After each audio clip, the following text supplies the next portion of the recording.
Here is another non-technical role is really famous in this today's day, that is UI UX designer. So in this previous generation, if you see, these apps and websites are really simple and really small, but this in this today's day, the apps and websites are really complex and really huge. So how to make sure they design the apps and websites by maintaining the same design and the same color and can deliver the great user experience. So the UI UX designer will be coming to the place, and then they will see, do the market research, and then they will understand your users and can propose the a few colors.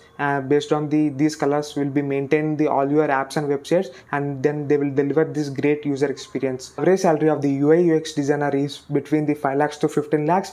And then to acquire this skill, you can check out the Google certification course of the UI UX, and then you can check out the other free courses in the Free Code Camp in the YouTube channel. And yeah, if you want to know more about this your non-technical roles, you can follow me. That's it, guys. Bye bye.